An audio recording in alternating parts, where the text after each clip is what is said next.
Hi, it's Doc and Skip from the Morning Blaze with Doc and Skip. A little redundant there. Every weekday morning, we bring you the collision of common sense and comedy. Okay, now what does that even mean? It means we discuss current topical stories that matter to people in an entertaining way. Well, I mean, you and I find them entertaining. Anyway, follow us on Twitter and tell us what you learned throughout the program with the hashtag #WhatILearnedToday. That's really just an excuse for us to slack off the last segment, as it's written by you, the listener. Hear the show on demand anytime at theblaze.com/doc. That's theblaze.com/Doc and Skip. Oh, so now you want to be a part of this? Now you.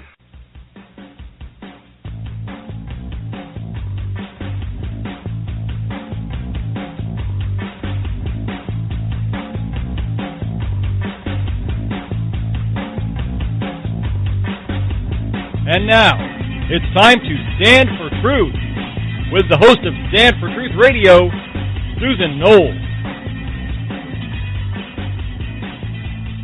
And welcome to the program, everyone, on this Martin Luther King Jr. Day. I'm your host, Susan Knowles. Please check out my website at susanknowles.com and the articles that I write as a contributor to The Blaze. And don't forget to follow Stand for Truth Radio and a segment I also do called Knowles on the News. Just go to Spreaker.com or the Spreaker phone app and type in Stand for Truth Radio. Just log in and follow the show there, and you'll receive all the new podcasts as they become available. You can also follow me on YouTube channel under Susan Knowles and at Susan Knowles on Twitter. Now, we have a very special guest today, David Barton, and we're going to be discussing David's latest book called The Jefferson Lies. We'll be delving into a number of questions about Thomas Jefferson and the lies that have been circulated around him for years. So let me introduce our guest and we'll get started. David Barton is the founder and president of Wall Builders, a national pro-family organization that presents America's forgotten history and heroes with an emphasis on our moral, religious, and constitutional heritage. Wall Builders is a name taken from the Old Testament writings of Nehemiah, who led a grassroots movement to rebuild the walls of Jerusalem and restore its strength and honor. In the same way, Wall Builders seeks to energize the grassroots today to become involved in strengthening their communities, states, and nation. David is the author of numerous best-selling books, with the subject being drawn largely from his massive library of tens of thousands of original writings from the founding era.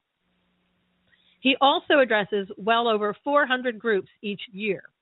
His exhaustive research has rendered him an expert in historical and constitutional issues, and he serves as a consultant to state and federal legislators, has participated in several cases at the Supreme Court level, was involved in the development of the history and social studies standards for states such as Texas and California, and has helped produce history textbooks now used in schools across the nation.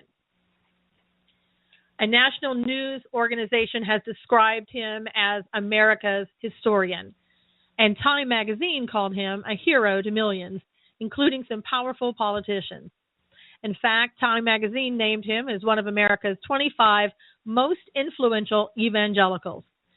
David has received numerous national and international awards, including Who's Who in Education, Daughters of the American Revolution's Medal of Honor, and the George Washington Honor Medal from the Freedoms Foundation at Valley Forge. His work in media has merited several Angel Awards, Telly Awards, and the Dove Foundation Seal of Approval. So let's welcome David Barton. Welcome to the show, David. Hey, Susan. Great to be with you. Thanks for having me. Yeah, and, before we get started, because I know there's a lot in this book, and I've read your book, absolutely love it.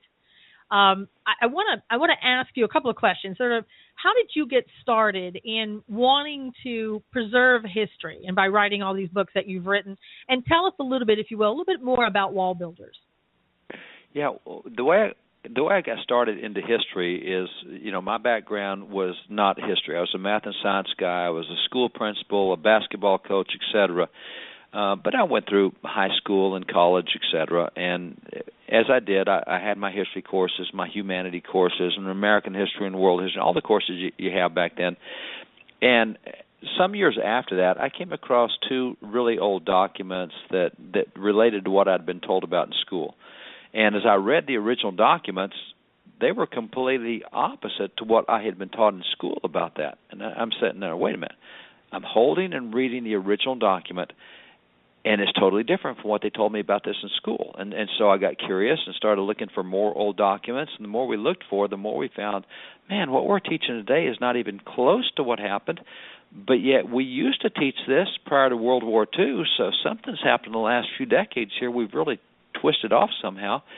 And that's where we started collecting those old documents. We found those things. I said, I kind of think I may be somewhat vicarious for Americans in that I've had the typical education most folks get, and I'll bet you most folks don't know this stuff as well. And so we started sharing it, and so now we do have those 100,000 documents from before 1812, and we put so many of them up online, and that's what we write about, and really try to bring a good view to history back to folks.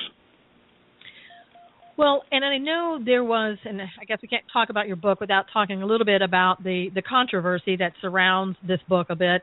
I know it was originally published by another publisher, and immediately, I think I'm right about this, became a New York Times bestseller. And then the book was pulled, and you went with another publisher. Can you tell us a little bit and briefly about what happened with that? Yeah, and to set the background for this, you mentioned I've been involved in court cases, Supreme Court. We've been involved in 7 and all these state courts and federal courts as well. And so much of what happens in history, so much of what happens in public policy is based on the way we view history. So in every one of these cases we've been involved with the courts, it's always, well, the Founding Fathers said this, and the other side says, no, Founding Fathers said this. And when it comes to things like religious expression, Jefferson is the go-to guy. Since 1940, in 1947, the Supreme Court changed the way it used Thomas Jefferson. Prior to that, when they cited Jefferson, they would quote full letters and lengthy segments. But it started in 1947. The court only used 8 words from Jefferson's famous separation church and state letter. And the only phrase they kept was a wall of separation between church and state. They no longer kept the rest of the letter. And the rest of the letter was very clear that separation church and state is what will keep the government from stopping a public religious activity. And that's Jefferson.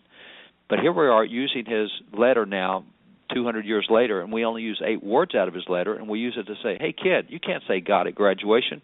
Hey, kid, what are you doing praying over your lunch? You know better than that. And so we do all that in the name of Jefferson. So what has happened is, since 1947, there have been 4,000 cases on the First Amendment religious expression. Of those, Jefferson has been cited in all 4,000 cases, but the First Amendment has been cited only in 3,000 cases. We use Jefferson more often than we use the Constitution when we look at the Constitution. Wow. But what if our view of Jefferson is wrong? What if Jefferson did not want a secular square? What if Jefferson, in his actions, started all sorts of public religious activities that today would be unconstitutional in his name? And so that's why it became important for us to get information out, because we do fight this history battle every time we go to public policy. Now, if we ever want to get to the point where we say, I really don't care what Jefferson said, and we, the courts, are not going to quote him anymore, here's what we want to do, okay, let's have that debate. That's a different debate. But right now they're saying, the Founding Fathers and Thomas Jefferson said, therefore, we can't have a nativity scene in public, or we can't have 10 Commandments at a courthouse or whatever. And that's all done in the name of Jefferson, and none of that would he have supported at all. Well, in reading your book, I know you have a lot of historical information. You have a lot of footnotes and everything. Why did you pick Jefferson as a subject? Why not somebody else? Because Jefferson is the go-to guy for most folks today. It's interesting. I speak at a lot of law schools and universities, and I mean very prestigious places, Duke, and you've got Duke and Southern University, and all these famous law schools, both black and white. And I will typically start my presentations off by putting up a picture of the signers of the Declaration, the same one that hangs in the rotunda of the U.S. Capitol. It's a massive painting there. It's 14 feet high, 20 feet wide, done by John Trumbull, the painter of the Revolution, who was actually a soldier in the Revolution. So I take that and start off and say, how many folks up here can you name? And I have only had one university where they got 3 names, but every university gets 2 names. They get Thomas Jefferson and Ben Franklin. They know nobody else. And so, I can say, all right, let me take you across the front row. Let's start over here on the front row on the left side. What you got here is Benjamin Harrison. Then you go to Richard Henry Lee and George Clinton and Sam Adams. Then you move across to Charles Carroll. And then you move to Benjamin Rush and Robert Treat Paine. And I go through the other 54 names, and they've never heard them before. So what we have today is a culture that knows so little about our history that they think the Founding Fathers are only 5 folks. 3 to 5 folks is all that come out in most books today. When they talk about founding fathers, they'll do Washington and maybe Madison and maybe Thomas Paine and Jefferson and Franklin, and that's about as far as it goes. But we had 250 founding fathers. And if you look at textbooks prior to World War II, we covered them all. We knew them all. So we've come to a point today where that we know so little about our history that Thomas Jefferson is the primary founding father, and of course he is the one that they use for policy in so many areas. So that's why we said, okay, let's take this whole basis. We know so little, and it turns. I love what Ronald Reagan said about this. It's not that our liberal friends on the other side don't know things. It's just that what they know is not right. And that's the way it is with Jefferson. They have a picture of Jefferson that they think that he is because they've been taught that the last 40 years. But when you go back to 200 years ago and read Jefferson's actual works, more than 100 volumes of his writings, letters written to him, and letters he replied to, 100 volumes, you get a whole different picture than what we've had in the last 40 years. And so that's why we chose Jefferson. He is well known to everybody today, and he is the basis of so much court policy today. And can you tell us a little bit about who he was as a person? And I mean, when I'm saying that, I'm saying as a father, as a husband, a little bit about him in that respect. Yeah, he loved his wife. I mean, he loved Martha to no end. She best friend. They were just great buddies, and for 10 years he had her, but she died as a result of the birth of their sixth child, and it tore him up. He went into pretty serious depression for a good period of time. And so, his love was his family. He loved his family, his kids. He raised his kids. He was a sad father in that 5 of the 6 kids died before he did. But as he had grandkids, he would raise the grandkids and treat them like his own kids. And he was a huge family guy. So he was also a very private guy. He was brilliant in so many ways. I mean, he was brilliant as a physician. He was brilliant as an inventor. He was brilliant as an agriculturalist, as a botanist, you name it, a statesman. I think he spoke 7 languages. He read in so many different languages. He was a philosopher. He was just good in everything, but he really liked private life. So in that sense, as he would not stand out in a public crowd. There's all these stories of people being with President Jefferson having no clue he was the president. For example, one of the things he did was he helped facilitate starting church services at the U.S. Capitol every Sunday. He did that when he was vice president, and then for his time as vice president and 8 years as president, he attended those church services at the Capitol. But he, as president of the United States, would simply get on his horse at the White House and ride over to the church services at the Capitol on Sunday. And he did that whether it was raining or sleeting, or even his political opponents, the Federalists, talked about how Jefferson he was faithful to church and weather didn't keep him away. Well, he was just that kind of guy. But when Madison came in, Madison also went to the church at the Capitol, but he would get in a carriage with 4 white horses, and everybody knew when he showed up.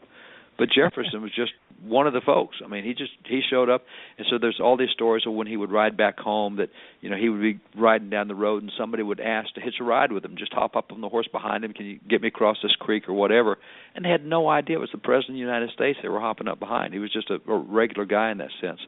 So he was I guess that's the way to say it. He's a very regular person. He is a hero now, but at the time he was just a normal guy.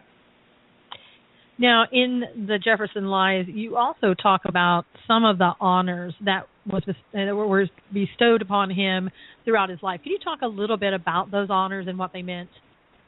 Yeah, he got all sorts of names of from people. I mean, they would call him the Sage of Monticello, and he was the father of American democracy. And I mean, he gets all these titles put on him. And across the world, he was recognized. He got letters from people across the world seeking his help on things. And by the way, really funny story. He was so committed. It's unbelievable how committed to truth he was. And on one occasion when he was serving overseas in France, there was a French naturalist there who had written a book about America and about the animals in America, and particularly about the American moose, and he described them all wrong. And Jefferson said, "I live over there. You're wrong." He says, "No, I'm the expert. I'm right." So Jefferson actually wrote back to one of his friends, John Sullivan, and John Sullivan was a general in the American Revolution, but he was the governor of New Hampshire, and he said, would you go shoot me a moose? and then skin it and clean it and clean all the meat off the bones, and then ship me the skeleton. I need the skeleton over here. So he did that. Sullivan didn't have a clue what was going on, but he shot him a moose and cleaned it and sent it to Jefferson overseas in France.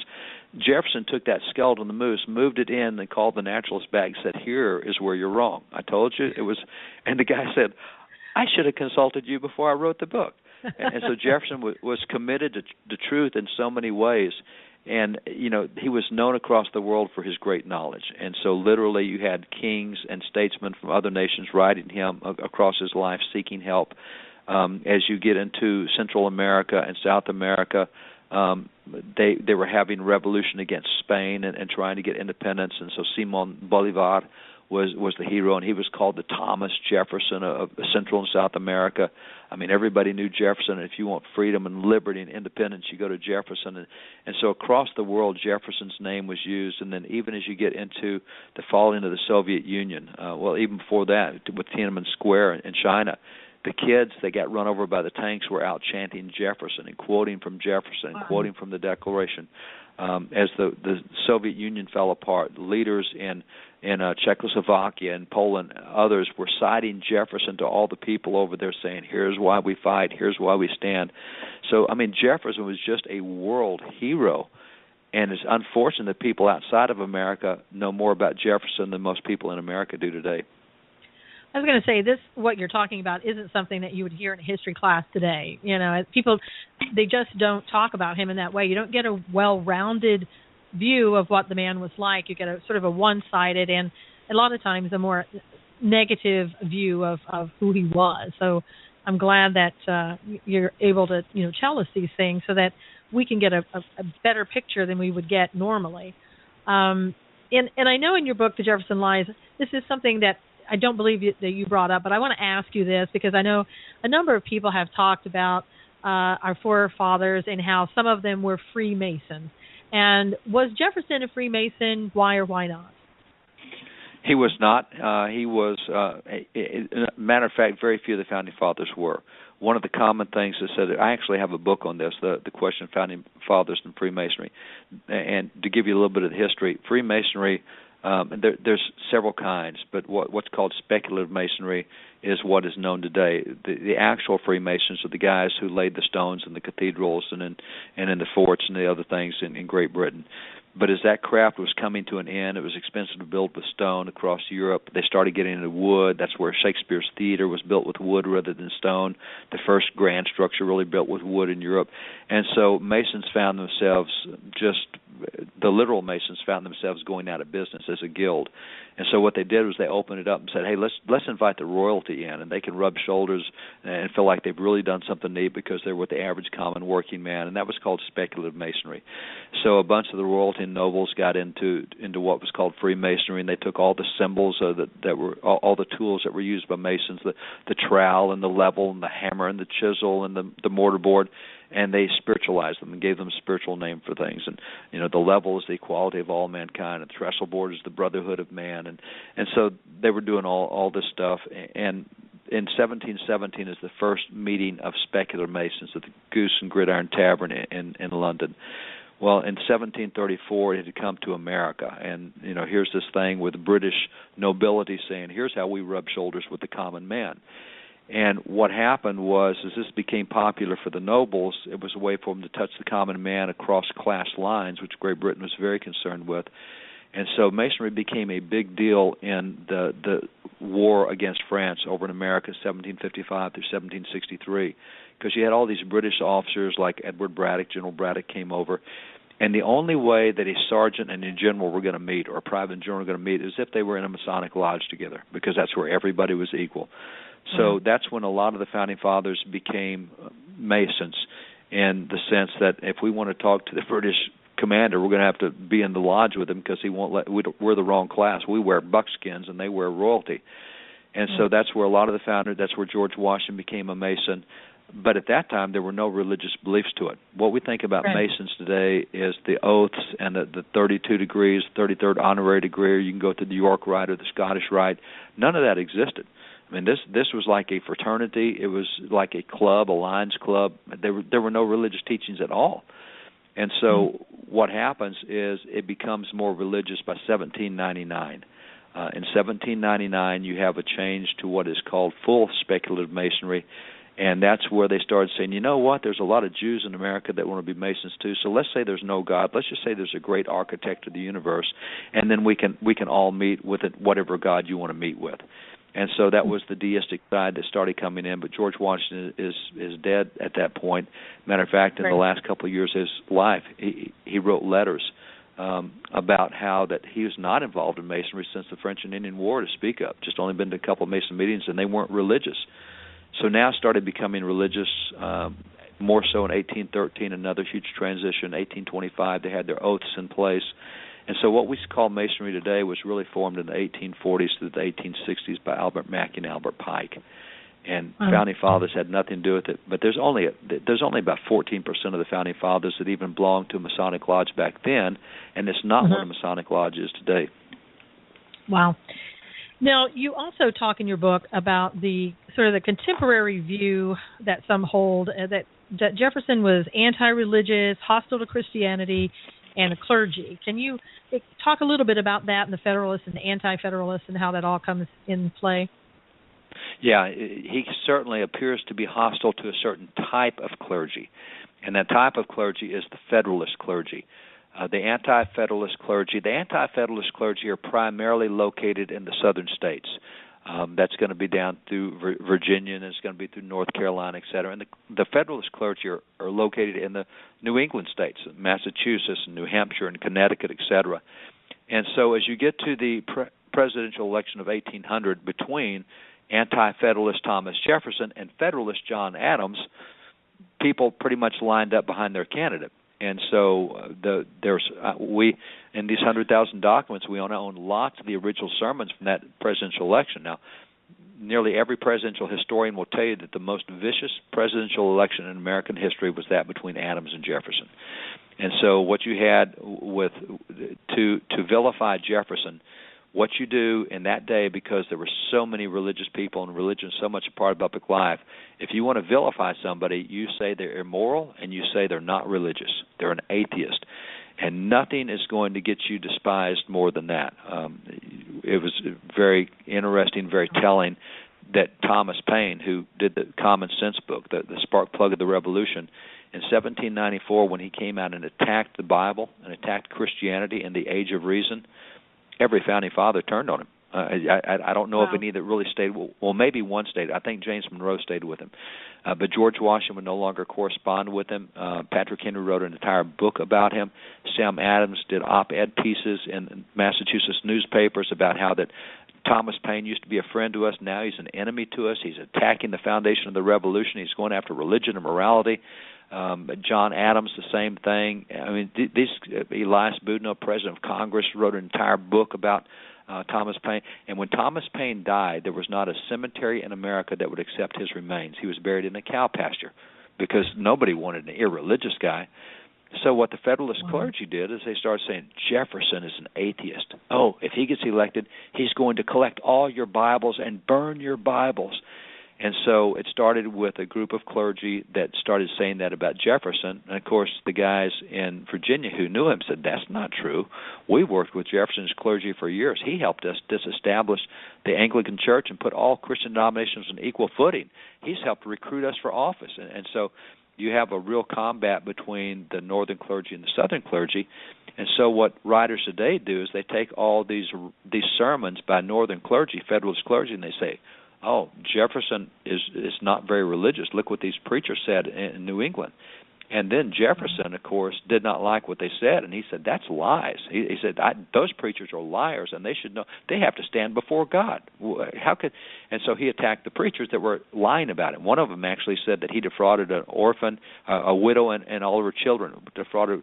Well, he didn't, and he got really upset that they said that about him.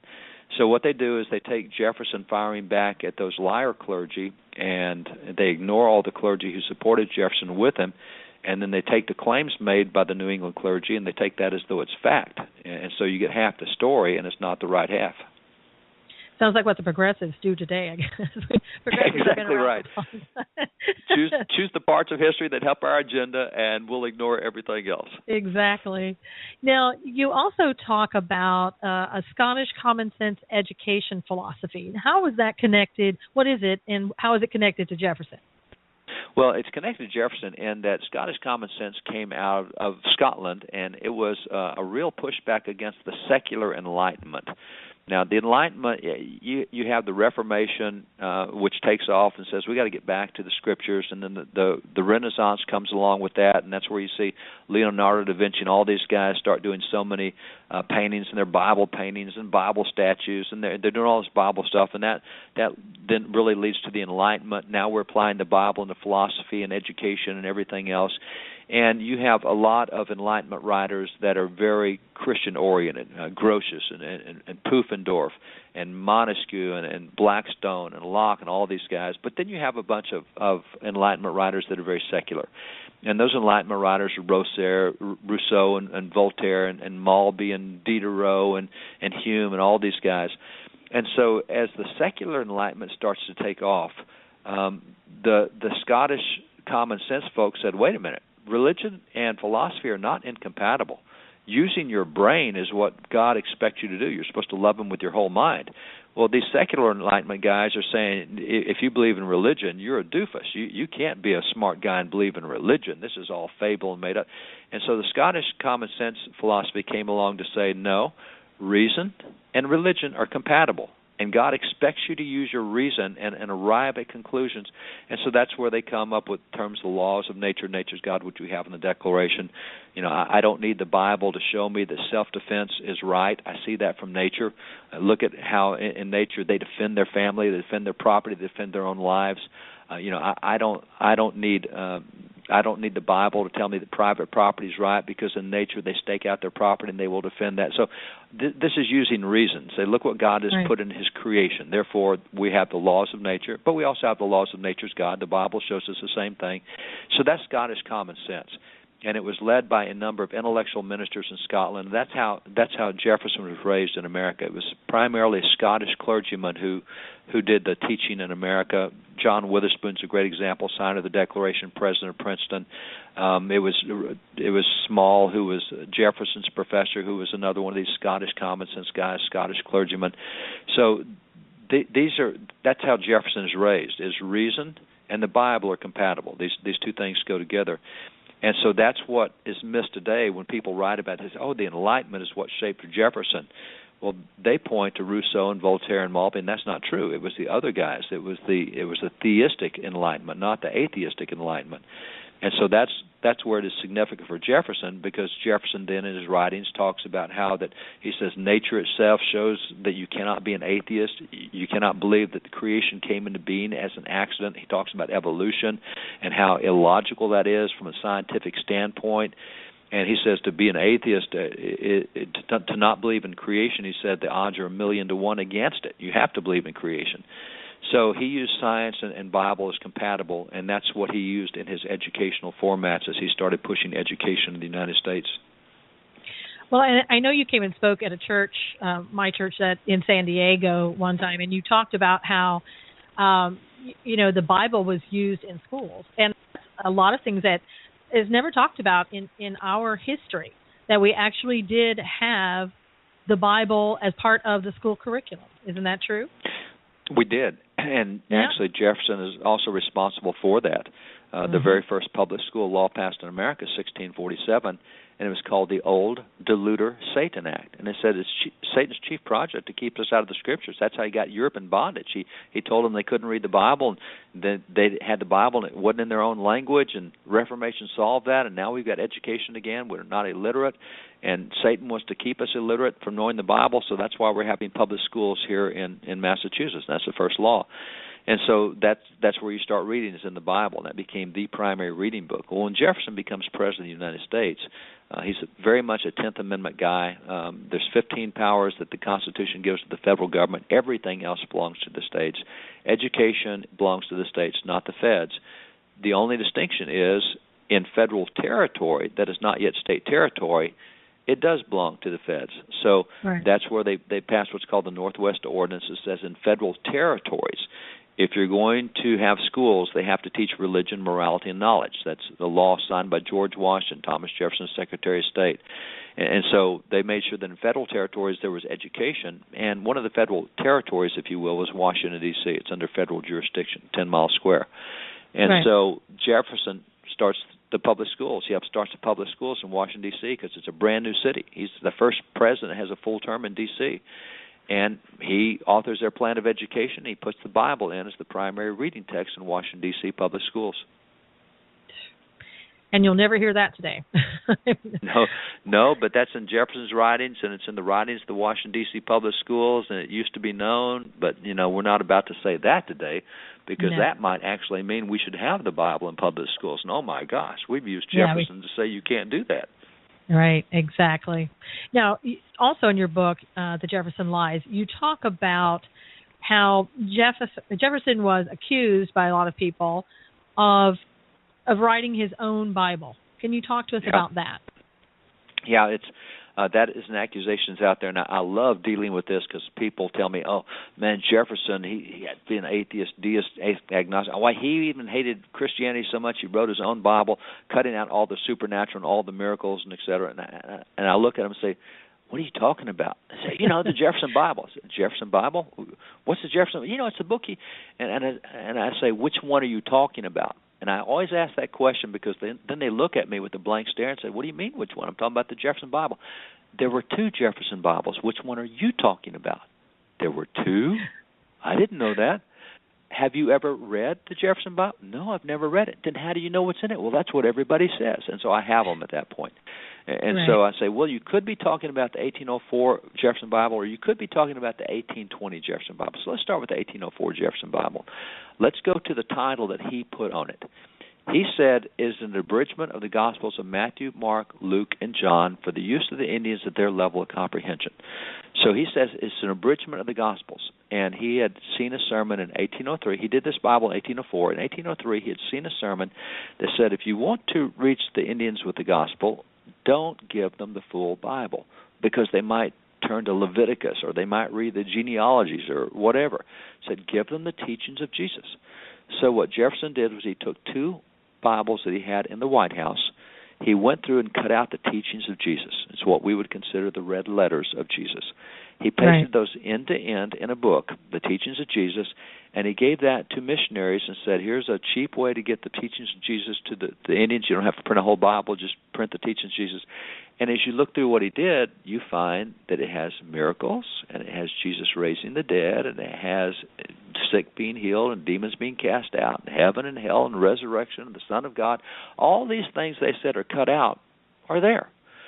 So I say, well, it can't be the 1804 one that you're talking about, because it has all that stuff in that you said was cut out. So maybe you're talking about the 1821. And with 1821, you have to go to what Jefferson himself said. He called it the life and morals of Jesus of Nazareth. And when you read his writings, he took every known moral work that had been done by any national leader or influence, whether it's Cato or Seneca, or whether it's Xenophon, whether it was Pythagoras, whether it was, all these names. I've got a list of probably 25 of these things where he found their moral teachings. And he went through them all, and he said very clearly, he said, the moral teachings of Jesus beat every one of these. No one comes close to the moral teachings of Jesus. And his deal was that if you want a self-governing nation, you have to have self-governing people. And you can't have self-governing people if you don't study the Bible and apply its teachings. So what he did was he went through and found 81 moral teachings of Jesus. He cut out the moral teachings of Jesus and pasted them end to end in this book, which he called the life and morals of Jesus of Nazareth. So it's turn the other cheek, it's forgive your enemies, it's the Good Samaritan, it's the Golden Rule, it's love God with all your heart, soul, mind. These are the moral teachings of Jesus. Now, nobody knew that book existed until years later. It went into the hands of Jefferson's grandson and to the family. And in 1886, Cyrus Adler, who was in charge of the Smithsonian Institute, found that this book existed and that it belonged to Jefferson's grandson. And he said, can we buy this for the Smithsonian? And so they ended up selling it. And so in 1902, Congressman John Lacey from Iowa gets this book and says, would you look at this? These are all the moral teachings of Jesus. Yeah. This is wonderful. The nation needs it. So he got Congress to reprint 9,000 copies printed by Congress. And for the next 50 years, if you were a senator or a representative in Congress, they gave you one of those books and said, if you will live by the teachings of Jesus, you'll keep yourself out of trouble. You won't have corruption. You won't have fraud. And that's exactly what it was, the moral teachings of Jesus. Now people today say, oh, that's a Jefferson Bible. He cut out what he didn't know. Even that has supernatural throughout it. So it's one of those things where that what we've been told just isn't true. But when you read what Jefferson did himself, it's a whole different picture than what we get today. Can we get some of those printed for Congress today?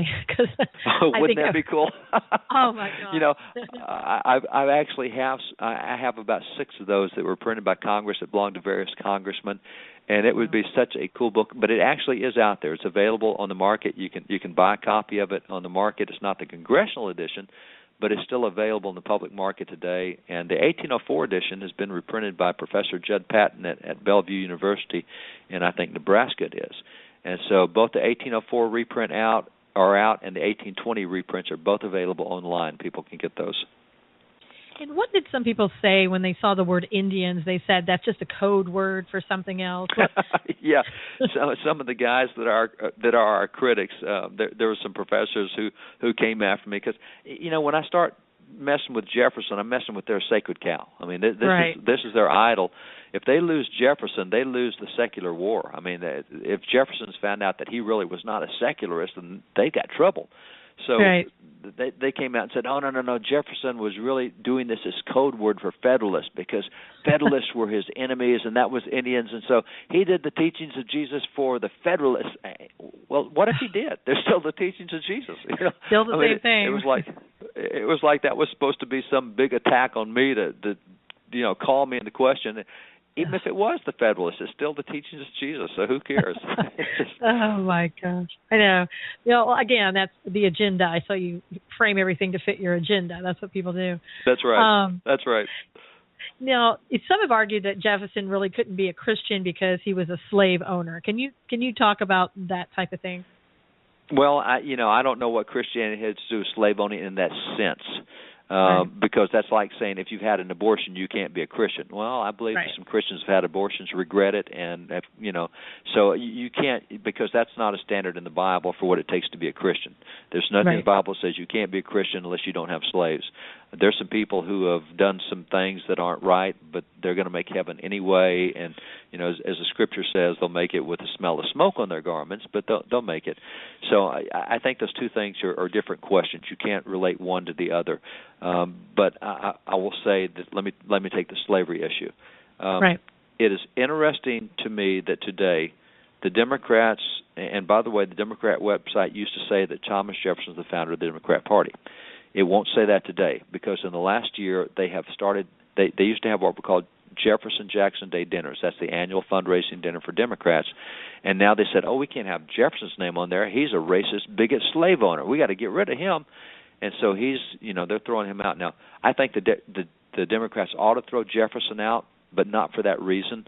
They ought to throw him out because in 15 public policy positions, he holds an entirely opposite position to them.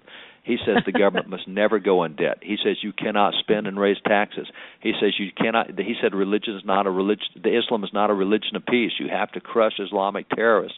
I mean, Jefferson even talks about LGBT issues, and he's opposite to the Democrats. So I think they need to get rid of him, but not for the slavery issue. So everybody today gets him as a racist slave owner bigot. And I stop and say, no, perhaps you can tell me why it is that for the past 2 centuries, black civil rights leaders like Frederick Douglass, Martin Luther King Jr., Henry Highland Garnett, Francis Grimke, Benjamin Banneker, and I just go through these famous black civil rights leaders. Why did they all praise Jefferson as a huge civil rights pioneer, as a huge emancipation advocate? Why did they think Jefferson was good, and today we white guys say Jefferson's bad when black guys used to have him as their hero? And by the way, why did the chief abolitionist of all time, John Quincy Adams, and why did folks like Abraham Lincoln, why did white abolitionists praise Jefferson as one of the leading voices against slavery?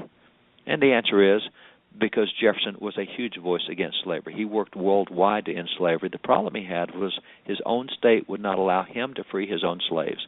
When he became a member of the Virginia legislature, one of the first laws he introduced was to end slavery in Virginia.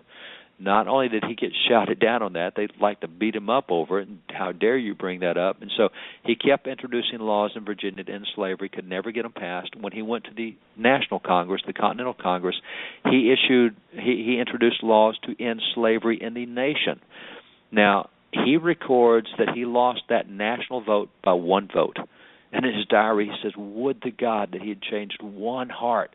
By one vote, we did not end slavery in America. And so, but Jefferson's the guy who introduced the bill to end slavery in America. Jefferson's the guy who worked and recruited people to go into the federal territories so that when Illinois became a state, it would be an anti-slavery state. So that when Indiana became a state, it would be anti-slavery. So that when Ohio became a state, it would be anti. Jefferson put the abolitionists in those states to make sure they came into the Union without slaves. So you look at Jefferson's record, and it's really clear. This guy doesn't like slavery, and he works really hard to end, but he owns slaves. But as he said, the laws will not allow me to turn them loose. So he lived in a situation where he fought his tail off to end slavery, and again, worldwide. He helped in France. He sent all sorts of information to France to help them over there in their abolition fight to end slavery. He did that in England. So he worked worldwide, but today we know so little about history that we say, oh, he owned slaves. That makes him a racist, bigot slave owner. Not true. Right. Not true. And didn't you say in your book too that didn't he pay his slaves for some of the things that some of the work they did, like the vegetables and the fruits and things that they would grow and the meat and like that, and that was unheard of. It was unheard of. He paid his. He could not free his slaves, but he paid them for their work. And so, if they were farming or if they were fishing or hunting or grew crops or whatever, he would pay slaves for it. Now, that helps some of them to be able to try to buy their own freedom because he's not allowed to free them. But there were some really tough provisions that at times you could buy your own freedom. But then once you got freed, you had to leave your family behind and leave the state. And so there was all sorts of just really terrible laws at that point that he was having to deal with. But you're right. I mean, for other slave owners, and by the way, just to show you how ridiculous the slave laws were in Virginia back then, one of his neighbors, Robert Carter, was a very wealthy man. And Jefferson was wealthy, but he was in debt, about $2.5 million by our standards today. He's in debt. And the laws in Virginia said you can't free slaves if you're in debt, so he's in debt. Well, Robert Carter was not in debt. Robert Carter owned 500 slaves. He's wealthy. Wow. He is solvent. He is not in debt. And he freed all of his slaves. He emancipated every one of them. And 70 years later, they're still trying to free the slaves he emancipated. That's how bad the laws were in Virginia. Here's a guy who frees his own slaves. He doesn't have any debt. He meets state laws, but 70 years later, they're still fighting to free his slaves. That's how crazy it was. Well, and a lot of people do like to put things in the context of today rather than looking at what the realities of, at that time period was. And you talk about that a little bit in your book about the 6 isms. Can you just really quickly kind of talk about some of those? Yeah, modernism is one. And I'll just go back to, we talked about masonry a minute ago. Masonry, if you know much about it today, modernism says they've got oaths. They've got all these terrible oaths they have, and they have all these things. They said all roads lead to heaven, and they believe in the occult. And if you go through the Scottish Rite, the books, and by the way, I didn't say, but I have the original books on masonry in America, starting back with 1734, with the first one done by Ben Franklin, and moving forward. Wow. So when you look at it today, you say this is bad stuff in a lot of people, and that's why Masons have a falling population. And since 1960, their numbers have dropped to about half. But that doesn't mean that's what it was then. And the example I love to use is if you know anything about Christian denominations, you know that the United Methodists are a fairly socially liberal denomination. Where they are on gay marriage and where they are on abortion and other things is not where most Christian denominations are, but that's where they are. Well, if I look at that, I say, so Methodists are socially liberal. No, Methodists were founded by George Whitefield and John Wesley. Ooh, that must mean that John Wesley and George Whitefield were pro-gay marriage and pro-abortion because they were Methodists. And they found no, there's 99.9% of Methodist churches today would not allow the founders of Methodism into their pulpits. Whitefield and Wesley were totally different beliefs back then. But what people do is they look at the way it is now and assume it's been that way for 200 years, and they never allow for change. And so that's one of those isms. Another is called minimalism, where we teach as little as possible. If I were to show folks today a copy of the Declaration and hold it up and shake it and say, why did America separate from Great Britain? Nearly everybody would say taxation without representation. And I would say, you're right. That's issue number 17 out of the 27 issues. What are the other 26 issues they gave? Because taxation without representation wasn't even in the top half of what they listed. And it's only listed once. By the way, judicial activism was listed 4 times as often as taxation without representation. Have we ever heard that? No. No. How about judicial abuses? How about legislative? We don't hear that. So that's minimalism. We teach the absolute minimum. Minimalism is what we do with Jefferson. Oh, he wanted separation of church and state. Yeah, but let's read the rest of the letters. 3 paragraphs long. It'll say exactly the opposite of what you think it says. So that's minimalism. Another is negativism. We're going to do our best to make these guys look really, really bad.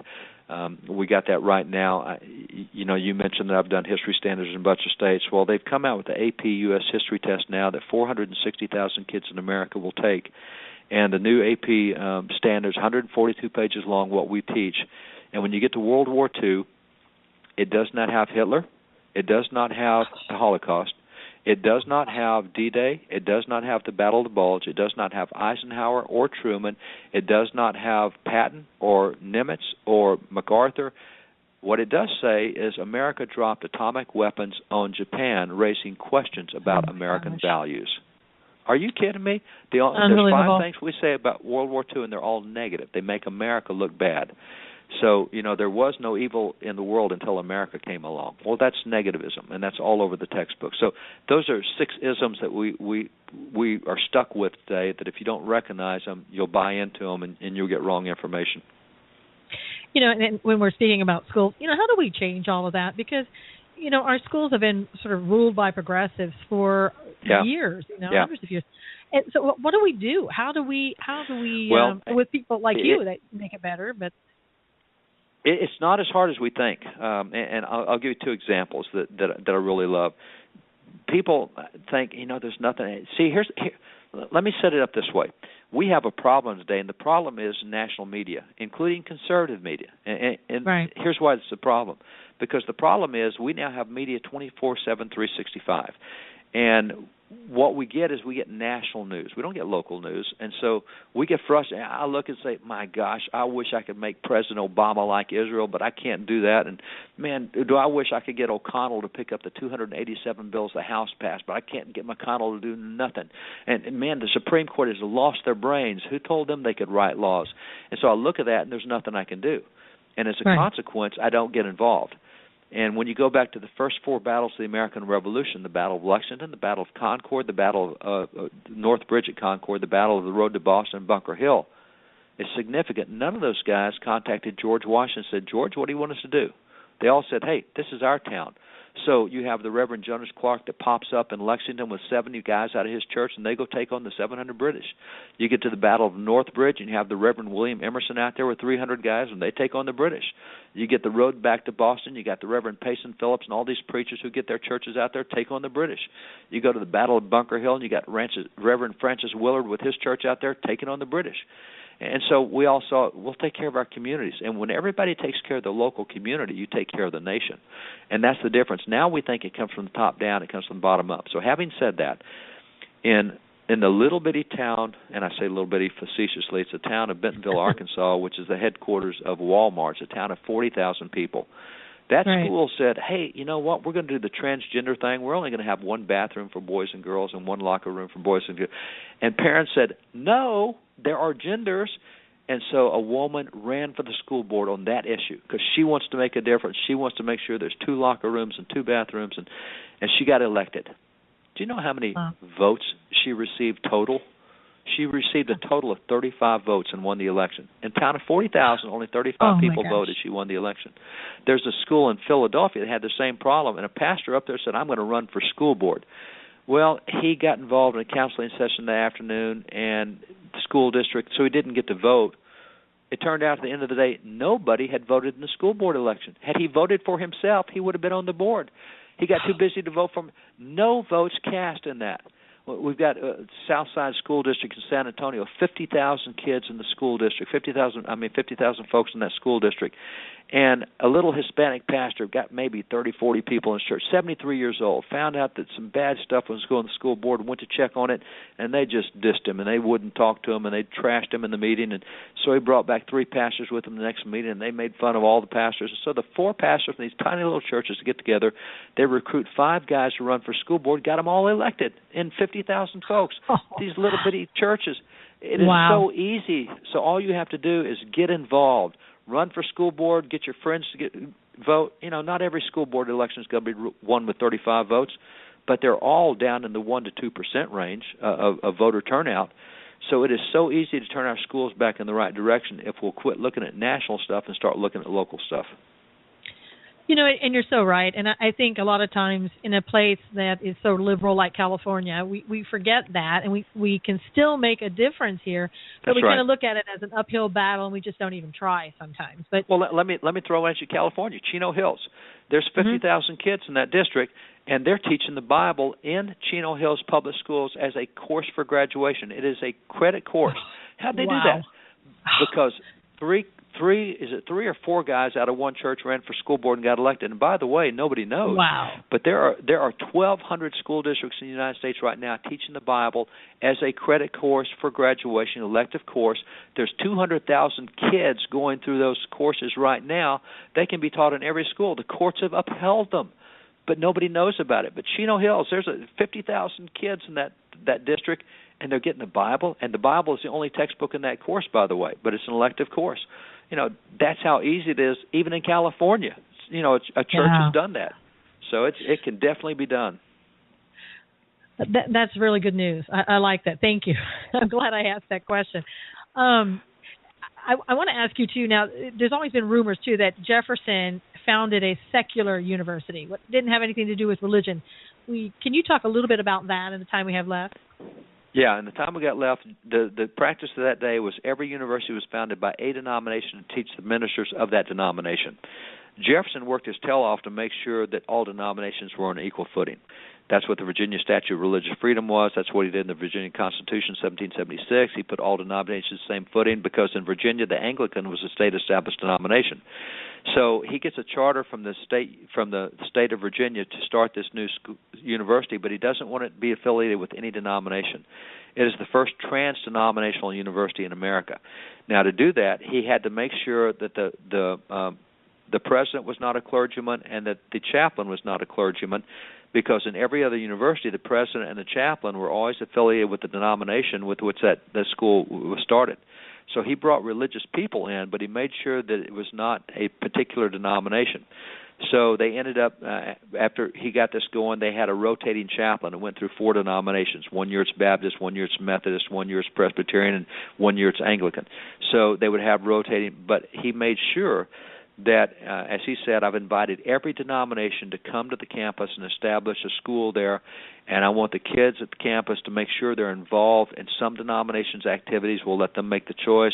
Every Sunday I want them involved in church. If you're going to go to the University of Virginia, you need to be in worship services, and I'm going to give the rotunda here at the university for worship services. And so he made sure that the instruction curriculum had religious stuff throughout, that there were religious activities all over the campus. And people say, well, because he didn't have a clergyman for president, didn't have a clergyman for chaplain, it shows he started a secular university. No. Read the papers of the university. Read Jefferson's writings. It was not secular. It was to make sure that all Christian denominations, and by the way, Jews too. He invited Jews to establish a seminary there as well and let the kids choose the religion of their choice. And that's where I want them to go. So it was not state-established, and that was Jefferson. He did not want state-established religion.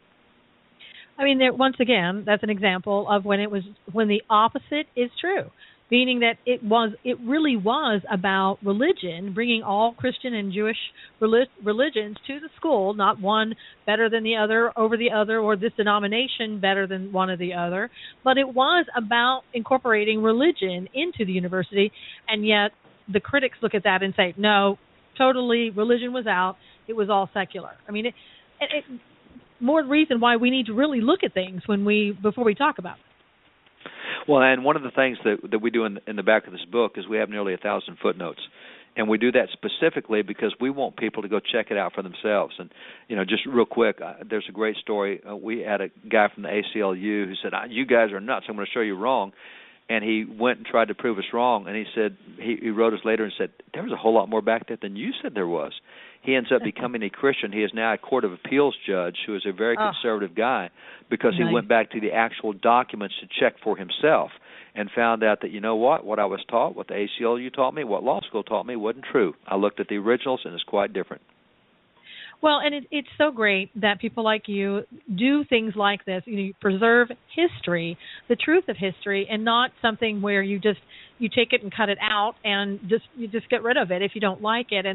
And what you were talking about a while ago, what they're going to be teaching in the schools and on the test, they cut out the parts that make America look great, and they leave in the parts that make America look negative. Yeah, and we that's need right. we need to have you doing this and preserving this for everyone to come. And I invite everybody to go get your book, The Jefferson Lies, read that book, look at all the footnotes, do your own research. Teach your children the truth. Take this book and teach your children before they get into school or a college someplace that won't tell them the truth. Let them know the truth ahead of time so they can defend people like Jefferson and other people in history. I mean, do you agree? Absolutely. This will change your view of America as an adult, but your kids are going to get whacked with everything the opposite side of this, and they need to go in equipped and prepared. Don't send them into a ring to fight if they haven't been trained. And so it needs to be in the hands of every American because we need to be able to push back on this nonsense. The narrative now has been wrong for so long that we think the lie is actually the truth. And we got to go back to the originals and say, no, here's what the truth is. And by the way, that means we need different policies than what we've got right now. And so this is good for every single person, but especially to get into every kid's hands before they go to high school or college, either one. Yeah, absolutely. And I think people are afraid sometimes to, I can't really teach this. I don't understand this. Well, if you get David's book, The Jefferson Lies, and other books that you've written, you will be able to help your children. You will be able to start out at a young age teaching them what the truth is about history rather than allowing them to go to school and hear the lies or the incomplete truths that we get sometimes in public schools and perhaps even in private schools. Yeah, and private schools too now, because what we've found is we've gone silent on history for about 50 years. And so now what you find in private schools is they are teaching what they were taught. But that doesn't mean they were taught original documents, and by and large, in most places, they are not. As a matter of fact, one of the fun things, we work with about 800 legislators across the nation, and we were trying to get past what's called Celebrate Freedom Week, where that for 1 week every year, kids from 3rd through 12th grade spend a week memorizing the Declaration and studying the Constitution, Bill of Rights, etc., 56 words from the Declaration. And when that bill came up in New Jersey, they said, okay, but we want to rewrite the Declaration. We don't want the kids memorizing the way it says now. We want it to be different. Isn't that amazing that we want to rewrite the founding documents so that kids get a different view than what they actually say? There was another publisher who came out with the Constitution and put a disclaimer, and they said, parents, you need to know this came from a previous generation that we don't agree with. You should read this historically, but understand that we don't agree with these values. And this is the U.S. Constitution the textbook's talking about. So we definitely need to get our kids grounded, and Christian school teachers are not going to have a clue either unless they go back and read the original stuff, because we've all been indoctrinated over the last 50 years, and we need to shake that off. Absolutely. And David Barton, thank you so much for coming today, to being on the program. It's really, I think, going to bring a lot of enlightenment to a lot of people in this one subject. It's The Jefferson Lies. I hope everybody goes out there and gets that book. And where can we find you? What's your website? Easy way to get it is Amazon.com. To go to Amazon, It's there. It's been sold out for several days, but they get new shipments in every day, so it perpetually says out of stock, but go ahead and order it, and they send it to you the next day generally. So Amazon.com, and if you want to, Wallbuilders.com is where we got all these other books as well, and it's where we post a whole lot of the original documents. Yeah, I love your books. I mean, they're really great, and I think everybody should go out and buy as many as they can possibly afford so that you can give them to other people so they can actually learn what the real history is. Again, David Barton, thank you so much, and take care, and everybody get The Jefferson Lies. Thanks, Susan. Bless you. Appreciate it. Bless you. God bless you. Bye-bye. Wow, what a, again, another hour that just zips by when you're learning information that you're not going to learn in school and you're not going to hear. And it was amazing while he was talking how so much of that sounded like the progressives that we hear today. It's nothing has changed. Progressives still do the same things. They may not have been called progressives back then, but it's the same thing. And unless you and I go out and teach people what we know and teach them the truth about, taking information like this, the Jefferson Lies to me is a resource book. It really is a resource book. Teach people the truth. Don't allow them to change history, because they will if you allow them to change history. You owe it to your kids not to allow them to do that, and you owe it to yourself. Until next time, God bless you. Take care, and we'll see you again next week.